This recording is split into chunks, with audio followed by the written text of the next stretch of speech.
I couldn't stand the thought of being stuck with a woman who had a huge pregnant belly, making me raise the child alone.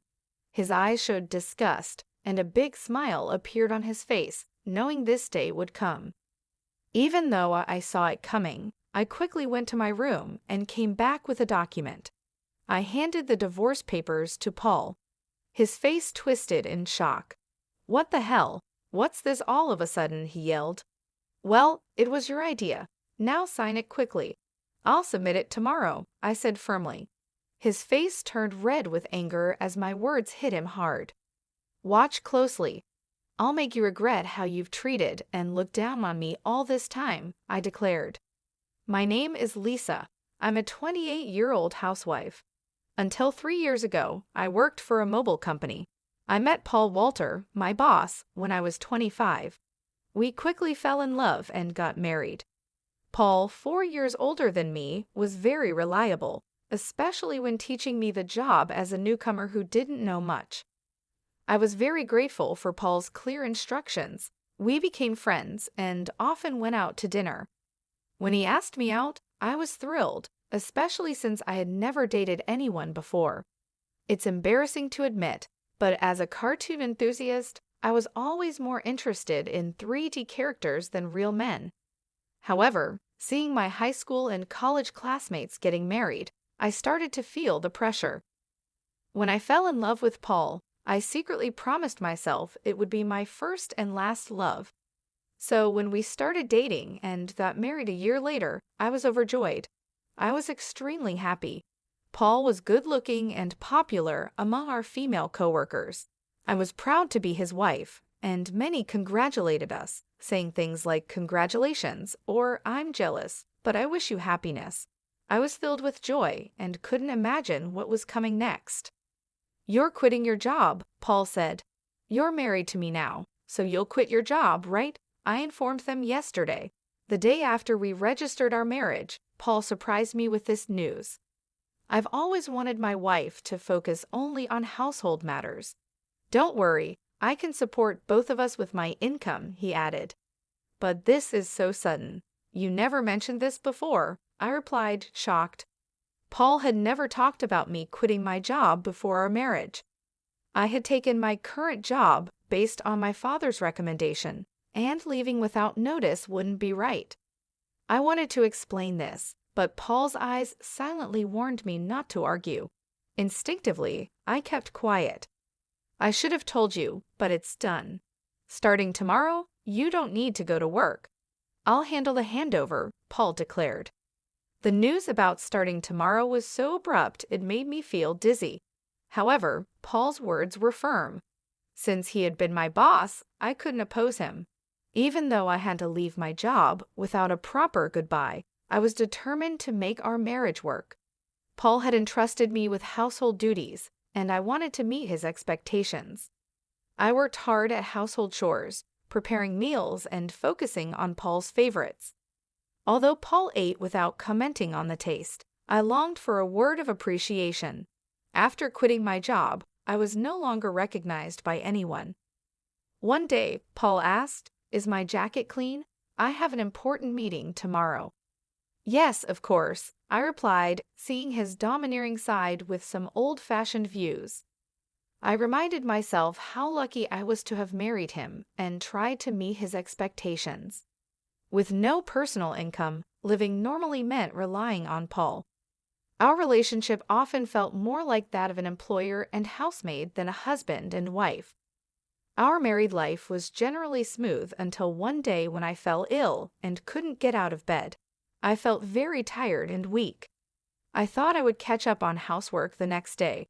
Paul entered the bedroom and angrily asked, "What are you doing? Get up and make some food," as he kicked the blanket off me. "I'm sorry, I'm feeling unwell. Can you manage something for yourself today?" I explained, hoping for understanding.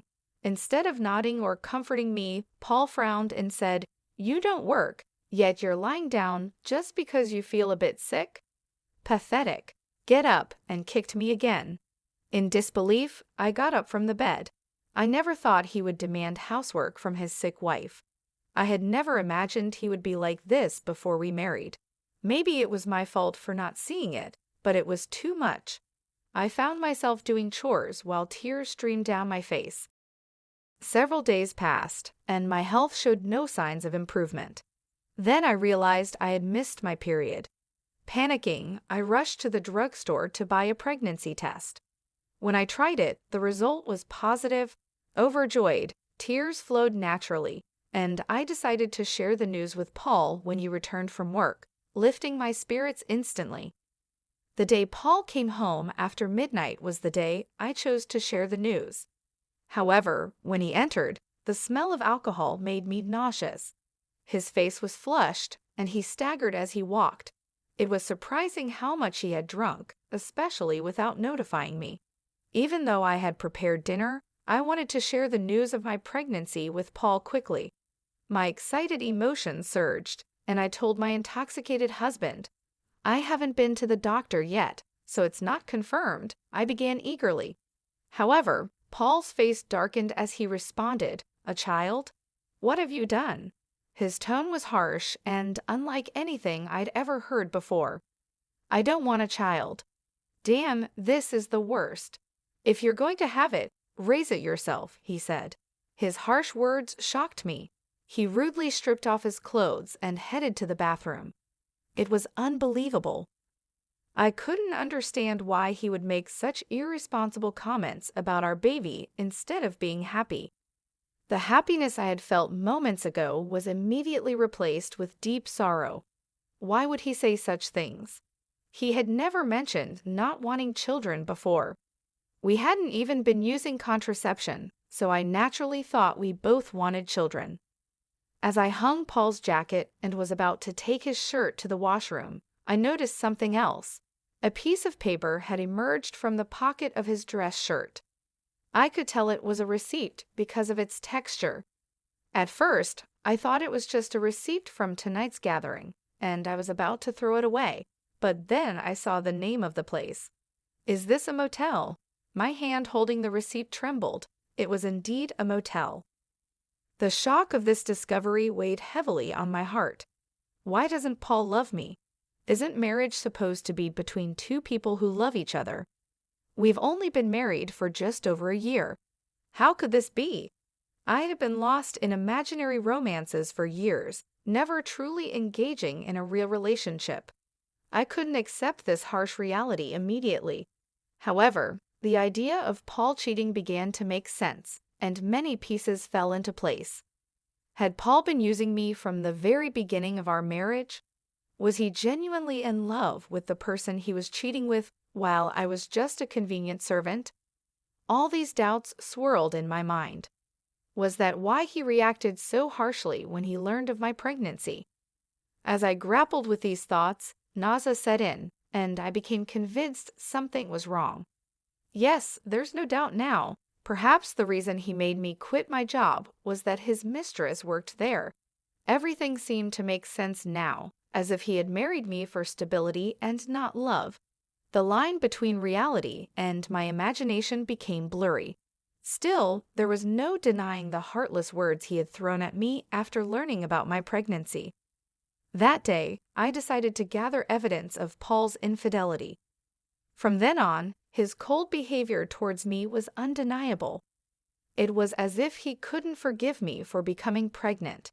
Despite knowing that I was suffering from morning sickness, he would deliberately eat smelly foods near me and nitpick my housework, forcing me to redo tasks. My pregnant body had to endure a lot, and my heart was heavy. Despite this, I continued to investigate his affair. Paul never parted from his cell phone, even taking it with him to the bathroom, making it impossible for me to sneak a peek. When I secretly entered Paul's room, it was neat and tidy, with nothing incriminating in sight. He was meticulous at work, and his desk was always in perfect order. I realized it would be challenging to catch him off guard directly. I often checked Paul's pockets for evidence like receipts, but my investigation was difficult. I thought about hiring a detective, but didn't have the money. While I was deep in thought, I received an unexpected phone call from my father. "Hello, it's me, your dad. How are you?" he asked. Surprised by his call, considering his busy schedule, I replied, "Dad, what's going on? Aren't you busy with work?" "My employees have been doing well, so I'm not that busy," he explained. My father, the CEO of a company in France, was always a workaholic. I didn't have many childhood memories of playing with him, but I respected his dedication to his job. His unexpected call left me curious about the purpose. "So, what's happening?" I asked. My father proceeded to reveal a shocking truth. "Is that really true?" I asked in disbelief. "Yes, he's not the type to lie." "I want you to believe me," my father reassured me. Initially in shock and unable to respond, I felt a mix of anger and frustration as the pieces of the puzzle fell into place. "Thank you, Dad. I'll do my best," I told him with gratitude before hanging up the phone. My investigation was finally paying off, but the newfound knowledge also stirred up feelings of anger and frustration due to the ongoing tension between Paul and me. Paul continued to be distant even though I was pregnant. Each time he acted this way, I harbored a deep hatred towards him. Months passed, and our relationship remained strained. Eventually, an event occurred that shattered our life. At last months pregnant, I was always cautious around Paul, living in constant fear. I tried to avoid him, leading a quiet and stifled life. One day, I served dinner as usual. When Paul returned home, we sat at the dining table. As I quietly ate, Paul suddenly slammed his fork down. "What is this? It's tasteless," he exclaimed, throwing the food I had prepared onto the floor. Baffled by his outburst, I tried to comprehend the situation. The anger at having the meal I had cooked discarded before me began to build up inside. "I've been contemplating this for some time, but recently you've been complaining about the taste of the meals," I said. Paul criticized my cooking, saying it was tasteless.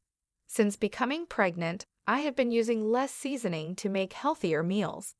This was only temporary until a baby was born. If he found the food bland, he could have added some salt himself. Why did he have to throw the meal on the floor? I was about to complain when Paul sneered and said hurtful words. "I don't want a woman with a belly like a monster.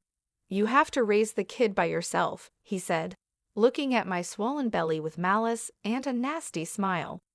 I had always feared this day might come, even though I hoped for a different outcome.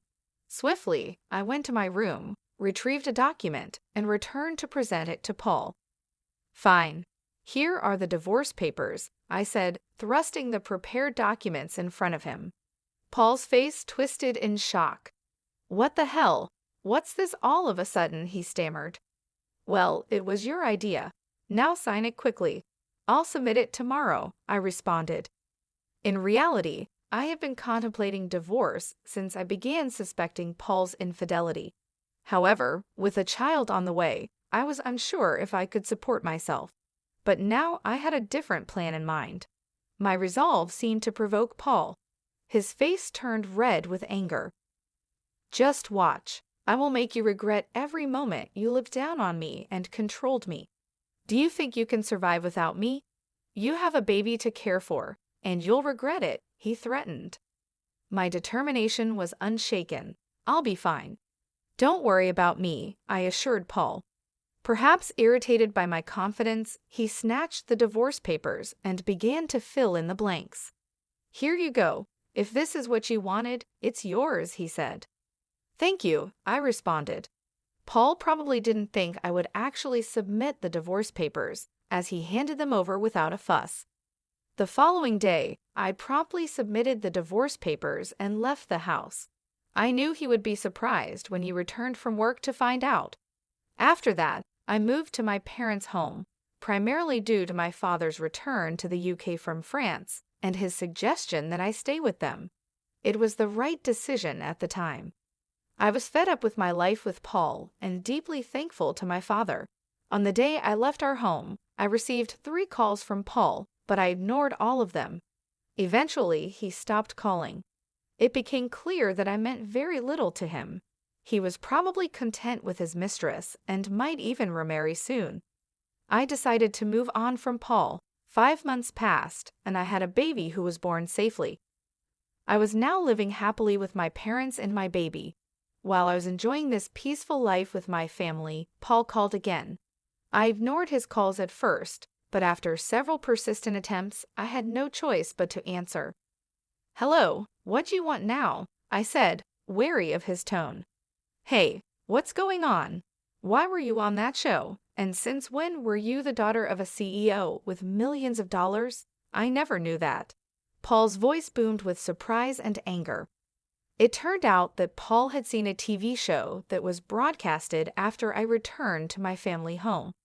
I had received a request from a TV station thanks to my father's role as the CEO of a renowned global tech company.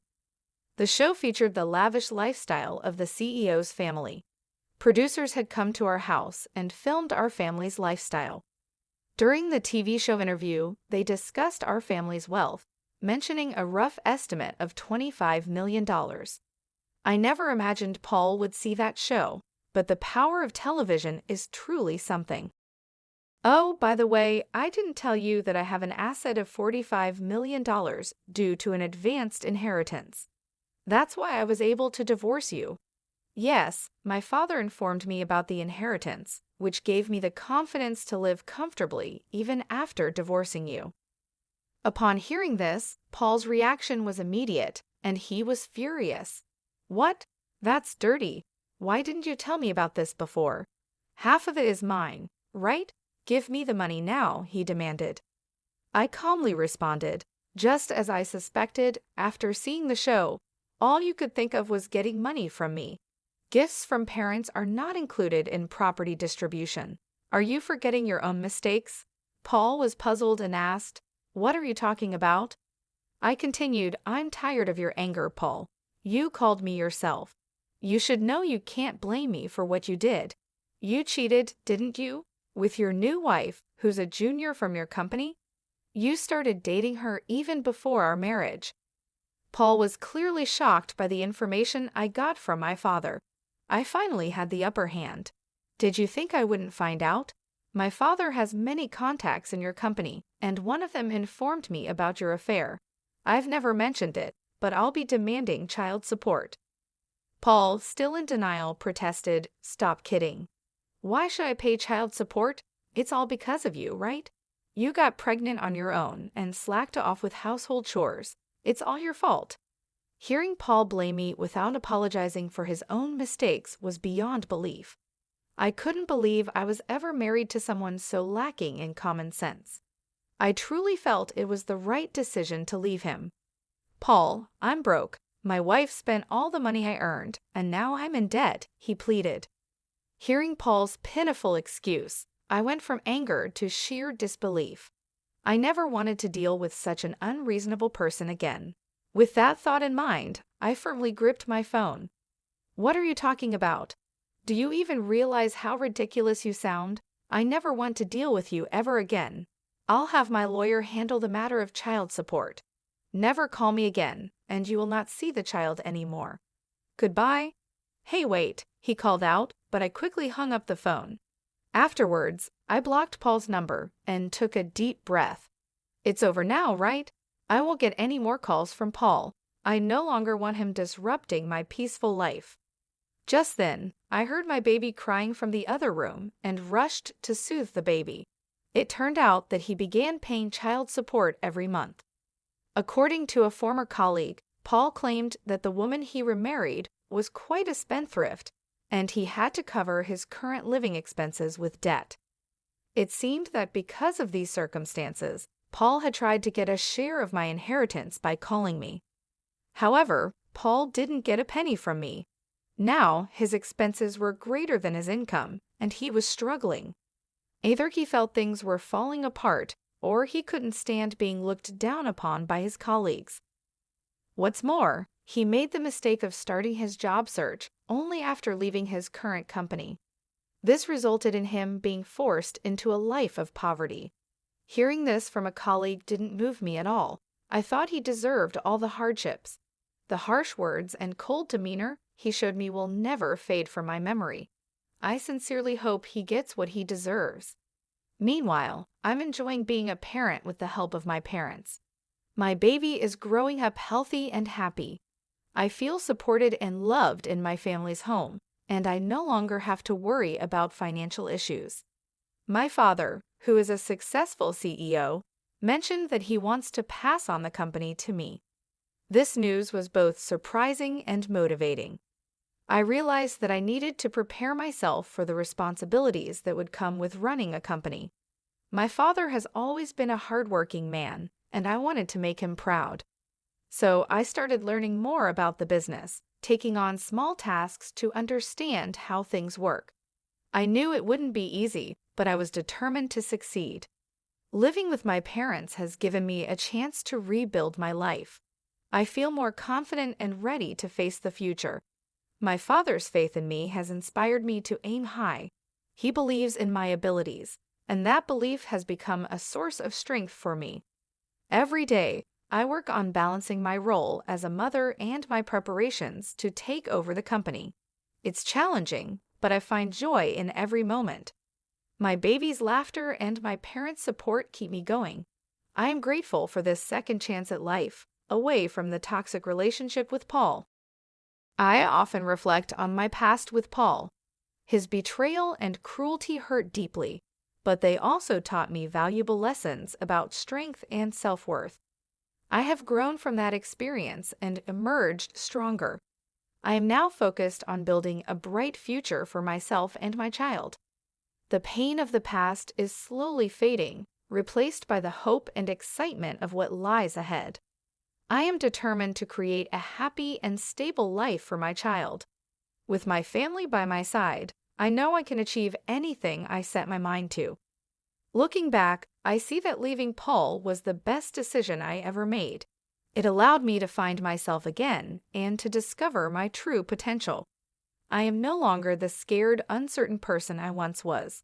I am a strong, capable woman ready to take on the world. In the end, I hope Paul realizes the consequences of his actions. As for me, I will continue to move forward, embracing the opportunities that come my way and making the most of every day. I am ready for whatever the future holds, confident in my ability to